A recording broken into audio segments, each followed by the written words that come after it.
بسم اللہ الرحمن الرحیم نحمدہ ونصلی ونسلم علی رسولہ الکریم اما بعد لم یخف علیہ شیء قبل ان یخلقہم وعلم ما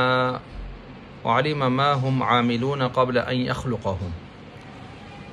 متن عقیدہ طحاویہ سبق نمبر 26 عقیدہ نمبر 21۔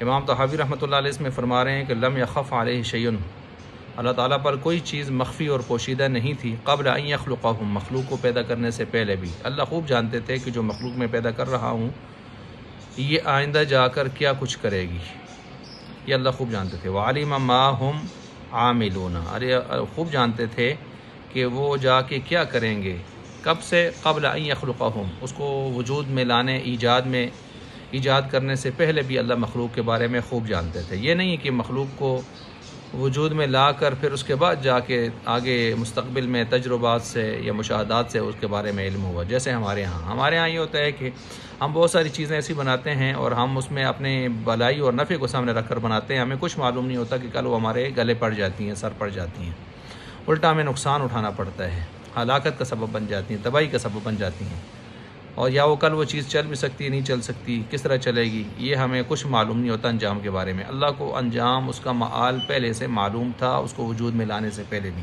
یہ ہے اس عقیدے کا خلاصہ۔ یہ رد ہے روافض پر اور قدریہ پر، ان دونوں کے اوپر رد ہے، دونوں فرقوں پر۔ روافض اور قدریہ کا نظریہ یہ ہے کہ اللہ تعالیٰ ایجاد اور تخلیق سے پہلے مخلوق کے بارے میں کچھ نہیں جانتے تھے، معاذ اللہ، استغفر اللہ۔ ہمارا عقیدہ ہے کہ اللہ تعالیٰ مخلوق کو پیدا کرنے سے پہلے بھی ازل سے صفت علم یا اپنی تمام صفات کمالیہ سے متصف اور موصوف تھے، اور جس طرح اللہ کی ذات ازلی ہے، قدیم ہے، اس طرح اللہ کی صفات بھی ازلی اور قدیم ہے، ان کی کوئی ابتدا نہیں ہے۔ قرآن کریم کی آیت سورہ انعام کی آیت نمبر 28، وَلَوْ رُدُّوا لَعَادُوا لِمَا نُهُوا عَنْهُ وَإِنَّهُمْ لَكَاذِبُونَ۔ اللہ تعالیٰ فرماتے ہیں کہ اگر ان کو دوبارہ سے بھی لوٹا دیا جائے کفار کو، لعادوا لما نہوا، جس سے روکا جا رہا ہے وہ پھر سے دوبارہ سے کریں گے۔ یعنی اللہ فرما رہے ہیں کہ مجھے معلوم ہے کہ ان کی فطرت میں، یا انہوں نے اپنی فطرت کو اتنا مسخ کر دیا ہے اس کے اندر کہ اگر وہ دوبارہ سے بھی ان کو بھیج دیا جائے، موقع دے دیا جائے دنیا میں، تو یہ پھر بھی وہی کچھ کریں گے جو کر کے آئے، یہ باز نہیں آئیں گے۔ دیکھیں، بھیجا نہیں دوبارہ، اور پہلے سے اللہ ان کے بارے میں خبر دے رہے ہیں۔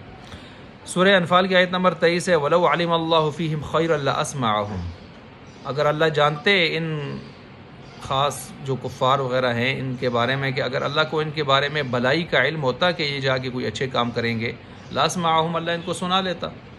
وَلَوْ أَسْمَعَهُمْ، اور اگر اللہ ان کو سنائے تو ان کا حال یہ ہے، لَتَوَلَّوْا وَهُمْ مُعْرِضُونَ، یہ پیٹھ دے کر اعراض کرتے ہیں، بھاگتے ہیں، کنارہ کشی کرتے ہیں۔ یہ دیکھیں، اللہ ان میں اگر کوئی خیر سمجھتا، جانتا تو بس ان کو موقع دیتا، لیکن اللہ کو معلوم ہے کہ ان کے اندر خیر اور بھلائی کا پہلو گویا ہے ہی نہیں ہے، یہ شر ہی کو اپنانے والے لوگ ہیں۔